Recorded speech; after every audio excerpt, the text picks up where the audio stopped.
El modelo del comportamiento de UML se compone de diagramas de casos de uso, diagramas de interacción, diagramas de actividades.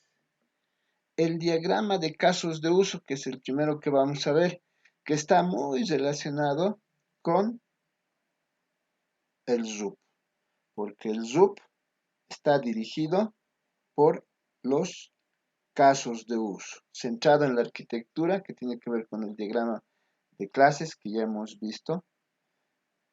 Y ahora vamos a hablar del diagrama de casos de uso. Entonces tenemos que empezar a decir qué es un caso de uso. Como ustedes ven en el ejemplo, un diagrama de casos de uso se compone de casos de uso, que son los óvalos que se encuentran delimitados en el contexto o el entorno de un sistema, y actores. Los actores son monigotes, no son caritas felices ni personitas, son monigotes, ¿no? Los casos de uso son los óvalos. Un caso de uso describe una secuencia de acciones que ejecuta un sistema para producir un resultado observable por un actor. Ya lo más importante entonces es que tiene que ser observable por un actor. ¿Ok? ¿Cómo vamos a trabajar con esto? Vamos a trabajar de la siguiente manera. Vamos a decir que un actor va a representar un rol que es jugado por una persona, un dispositivo hardware o incluso otro sistema al interactuar con el nuestro. ¿De acuerdo? Y se etiqueta con un nombre descriptivo. Tenemos que etiquetarlo con un nombre descriptivo. Entonces, este actor, el actor que nosotros tenemos, va a representar a una persona,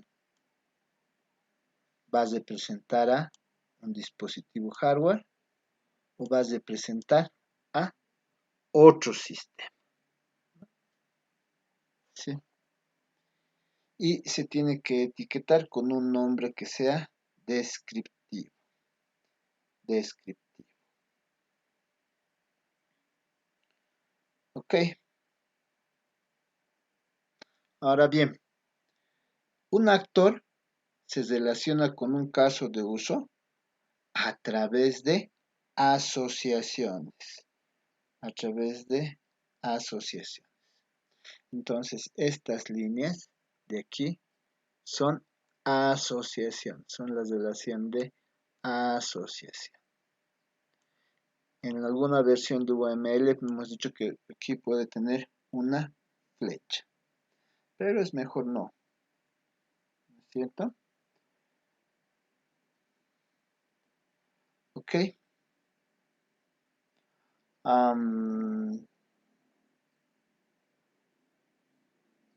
¿Qué más? Un caso de uso describe qué hace un sistema, ¿de acuerdo? Entonces, cuando ustedes leen el caso de uso alquilar película, ¿qué quiere decir eso? Quiere decir que el sistema debe proveer los mecanismos,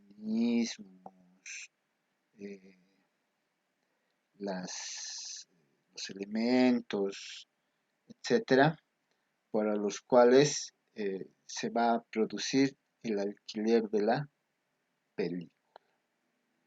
¿De acuerdo? Estamos hablando de este caso.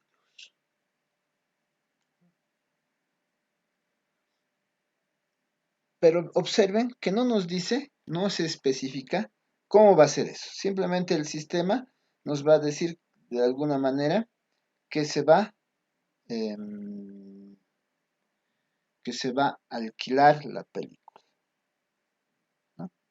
Simplemente nos dice eso, se va a alquilar la película. Pero no nos especifica cómo. Por eso, un caso de uso se etiqueta con un verbo en infinitivo. Vamos a etiquetar esto con un verbo en infinitivo. Alquilar película. Devolver película. Aplicar sanción, ¿no? Entonces, son casos de uso. Ya como ustedes se imaginan, es más o menos la idea para un club que alquila CDs, DVDs, seguramente, ¿no? A la vieja usanza. Pero eso es lo que tenemos.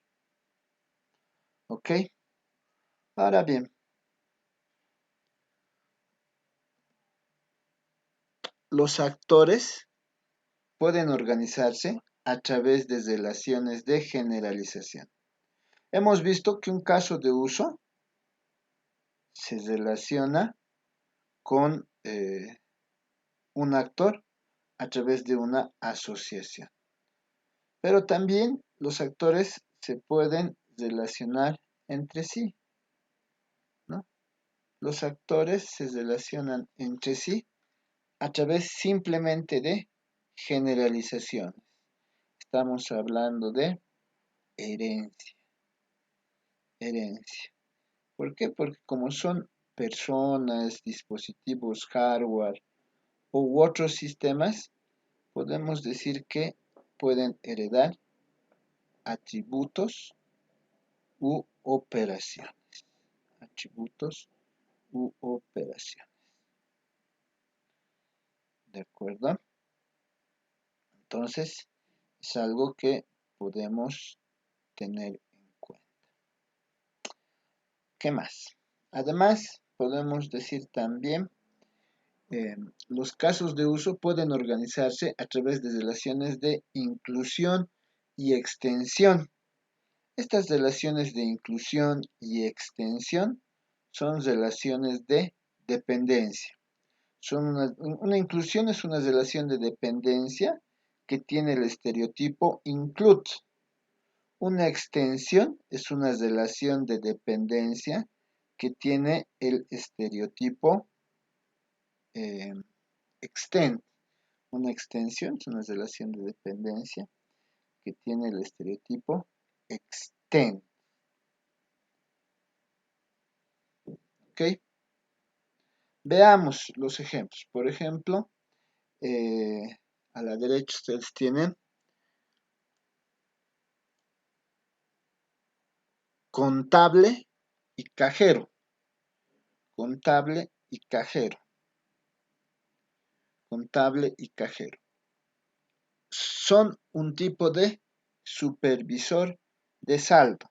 Contable y cajero son un tipo de supervisor de saldo. ¿Qué quiere decir? Que contable y cajero van a heredar atributos u operaciones de la clase que va a representar a supervisor de saldo. Es la única manera en que se pueden relacionar estos actores entre sí es a través de una relación de generalización. No hay otra forma. Ahora, podemos hablar de extend y include. ¿Qué decimos? Son relaciones de dependencia. Include, que viene con el estereotipo include. Extend, que viene con el estereotipo extend. Recordemos que los estereotipos en UML se representan dentro de estas comillas, ¿no? Comillas de este tipo. Aquí nosotros vamos a manejar include, por ejemplo, o extend. ¿De acuerdo? Entonces, ¿qué quiere decir include? Include quiere decir que va a incluir su funcionalidad. Por ejemplo, tenemos dar de alta nuevo proyecto. Cuando nosotros demos de alta nuevo proyecto, vamos a incluir el seleccionar supervisor. Esta acción, dar de alta nuevo proyecto, incluye la acción del sistema que tiene que ser seleccionar supervisor.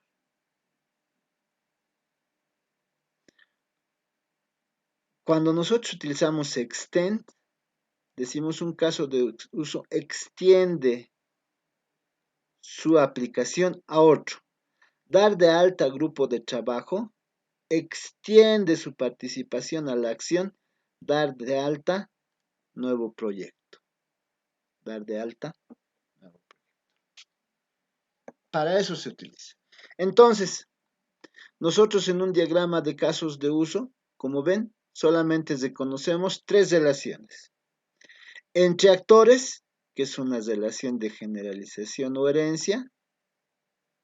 Entre un actor y un caso de uso, que es solo una asociación.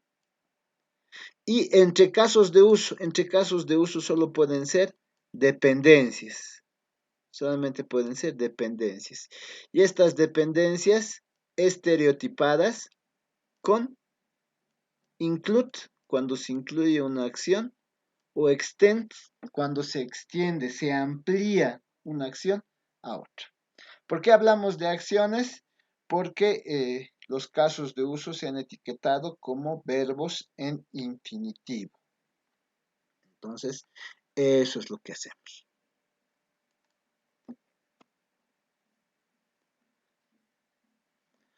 Aquí vamos a hablar un poquito más de las relaciones de extensión y de las relaciones de inclusión.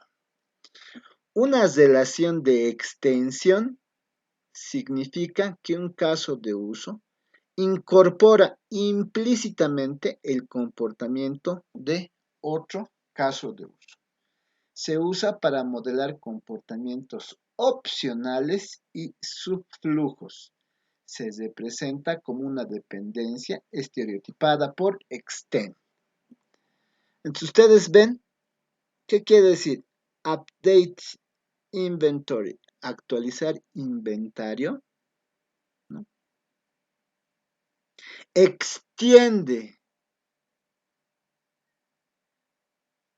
su comportamiento a receive product, recibir producto. ¿Eso qué quiere decir? Que vamos a actualizar el inventario cada vez que se reciba un producto. Estamos incorporando implícitamente el comportamiento de actualizar inventario en recibir producto. Recuerden, esto es una dependencia y este es el estereotipo. Relaciones de inclusión.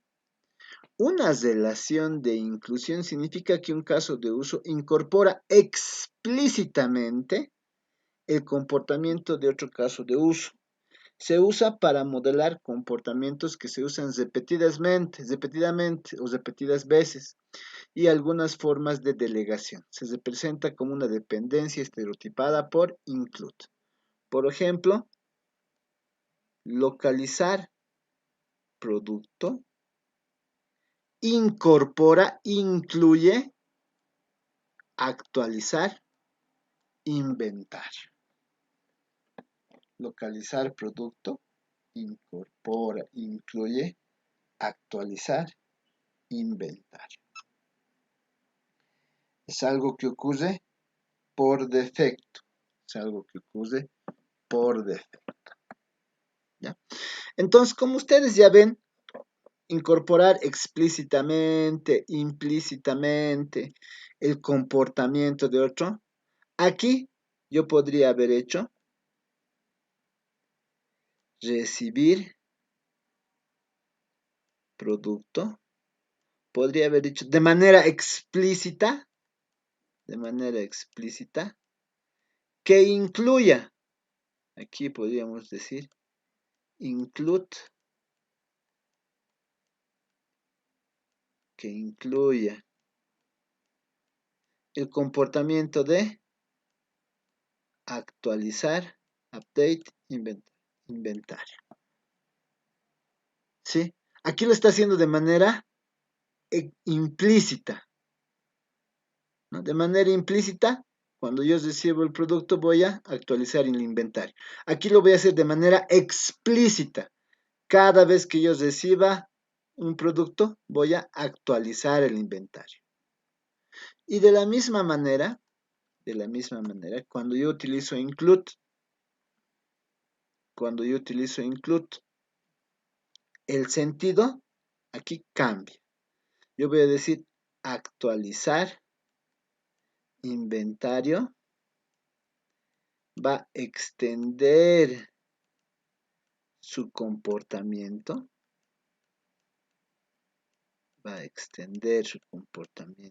vamos a poner extend, a localizar producto. Cada vez que yo localizo un producto, voy a actualizar de manera implícita. Entonces es la relación que existe entre casos de uso, que pueden ser de inclusión o extensión, que son similares, pero con una semántica diferente.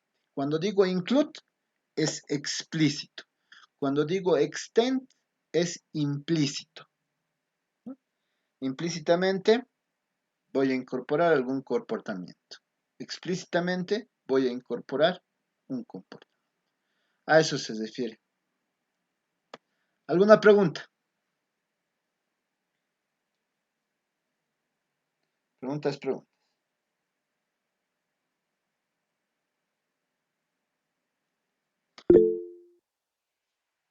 Ok.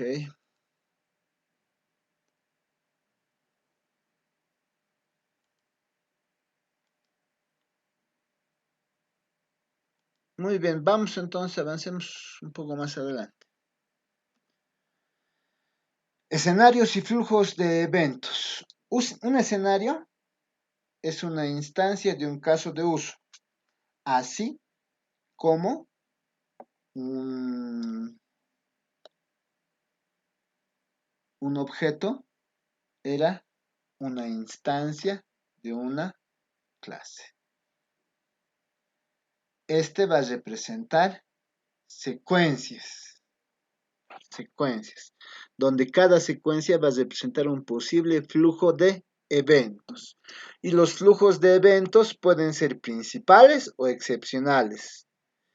Y para eso vamos a utilizar un diagrama de secuencia para especificar un flujo principal. Por ejemplo, aquí tenemos reclutador busca candidatos. Entonces podemos decir una secuencia. El reclutador, ¿no? Estamos escribiendo, a eso se refiere por secuencia. Esta secuencia es un flujo de eventos, ¿no? El reclutador revisa nómina de candidatos o revisa nómina de registrados o personas que se registraron para buscar candidatos de manera secuencial de acuerdo a la numeración de la lista, por ejemplo. Esa es una secuencia, un cuentito. Eso es un escenario, ¿no? Una secuencia, un flujo de eventos. Y es principal, como el que acabo de decirles. ¿Por qué? Porque no tiene ninguna falla, ningún error. Se revisa la lista y se busca un candidato. Si hubiera algún error, podríamos decir, el reclutador revisa la lista de manera secuencial de acuerdo a la numeración y existen nombres que no tienen numeración o otro flujo excepcional, se han saltado la numeración para algunos nombres. Entonces, el sistema tiene que acomodarse a ese flujo excepcional. ¿Cómo tiene que responder el sistema a ese flujo excepcional? Esa es la idea. ¿De acuerdo? Eso es un escenario. Un escenario es una secuencia, ¿no?, de eventos. Y estos escenarios tienen flujos de eventos. Y estos flujos de eventos pueden ser de dos tipos: principal o normal, cuando todo va bien, y excepcional, cuando existen errores. La idea es encontrar la mayor cantidad de flujos excepcionales posibles. ¿Para qué? Para preparar al sistema frente a las diferentes situaciones en las que se puede encontrar, frente a las diferentes situaciones en las que se puede encontrar un sistema. ¿De acuerdo? Sí. Pero siempre tiene un flujo normal y siempre tiene un flujo excepcional. El flujo normal se da cuando todo está ok, no hay errores, todo funciona bien. Y el flujo excepcional es el que está presente cuando existen errores. Ambos son un escenario, una secuencia de eventos. Y un escenario es una instancia de un caso de uso. Este es un escenario, es una instancia de un caso de uso.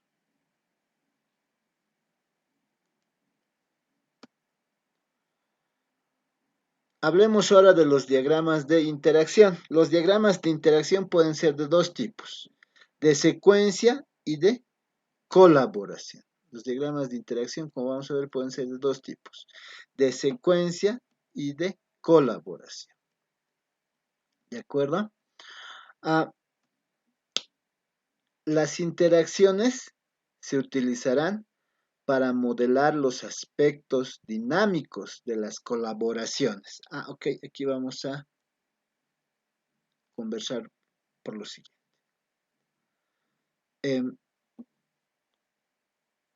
Quiero que entiendan esto. Cuando nosotros hacemos un diagrama de casos de uso, identificamos un actor y este actor asociado a un caso de uso. Nosotros tenemos que decir, este caso de uso,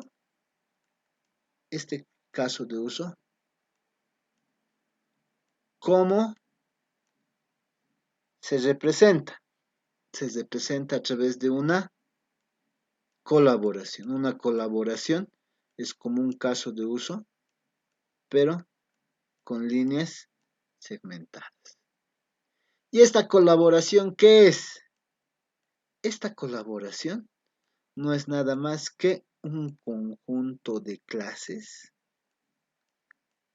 que se encuentran relacionadas de algún tipo. Este es mi diagrama de clases que, como les decía, se encuentran relacionadas de algún tipo. Eso es una colaboración, un diagrama de clases. Y asociado a este diagrama de clases, nosotros ¿qué tenemos? Tenemos los objetos, ¿no? Tenemos objetos. Tenemos el diagrama de objetos.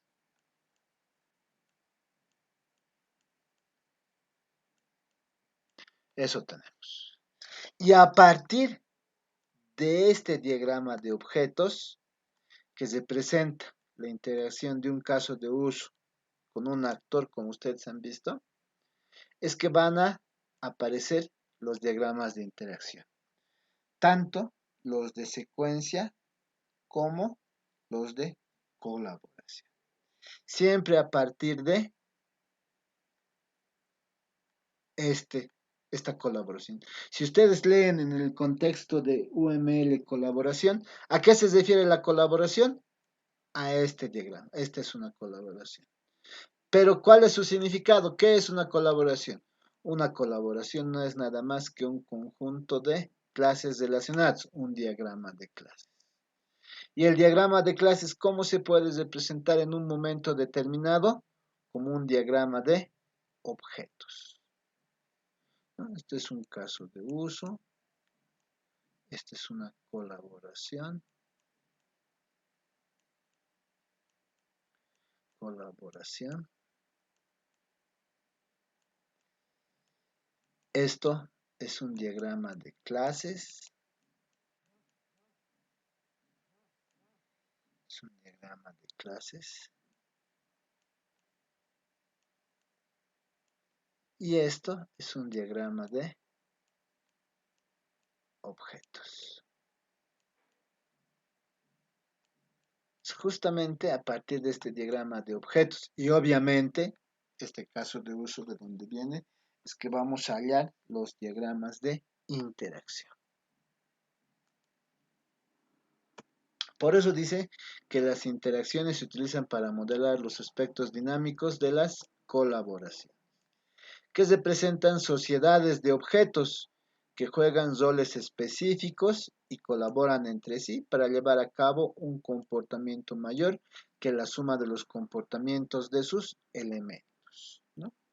Justamente como ustedes observan aquí, esto son objetos. Estos objetos, ¿de dónde han venido? De un diagrama de clases. Un diagrama de clases, ¿de dónde ha venido? De una colaboración. Y una colaboración, ¿de dónde ha venido? De un caso de uso, ¿no? Entonces, eso es lo que pasa. Eso es lo que siempre pasa. En UML, los aspectos dinámicos de un sistema se modelan mediante interacción. ¿De acuerdo? ¿Sí? Eso es lo que vamos a ver. Recuerden, lo que hemos explicado hace unos minutos es clave.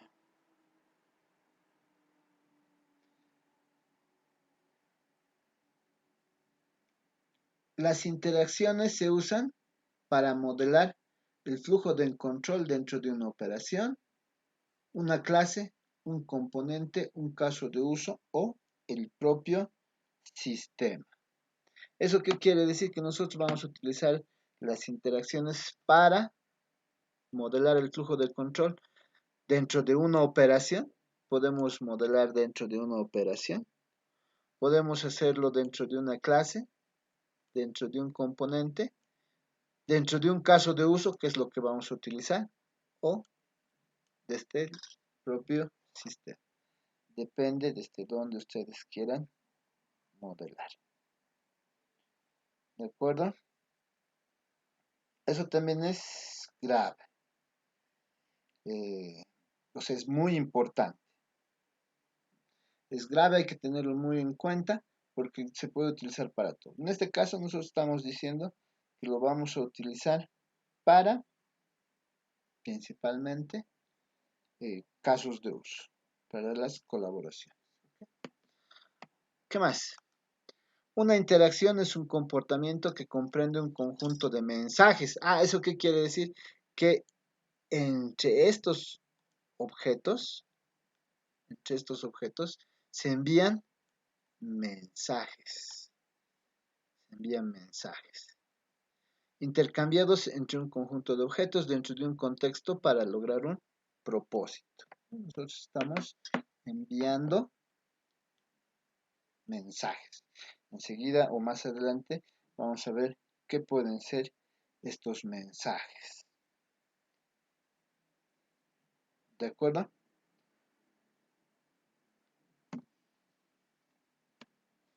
Los mensajes implican la invocación de una operación el envío de una señal o la creación o destrucción de objetos. Entonces, vean, aquí yo tengo un objeto C, que es instancia de la clase cliente. Tengo un objeto anónimo, que es instancia de la clase agente de viajes. Tengo un objeto A, que es instancia de la ayuda de planificación. Entre estos se están enviando mensajes. Por ejemplo, crear, create. Este es un estereotipo. Crear, estoy creando un objeto. Luego estoy mandando una operación, establecer itinerario. Esta es una operación.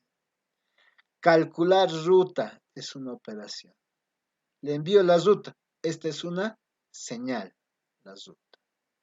Si he creado un objeto, tengo que destruir, destroy. Y tengo otra operación, notificar. ¿Cómo sé que son operaciones? Porque vienen entre paréntesis y en muchos casos tienen sus argumentos. ¿Cómo sé que es una señal? No tiene nada más que un nombre que la describe. Para crear y destruir objetos se utilizan los estereotipos create, destroy.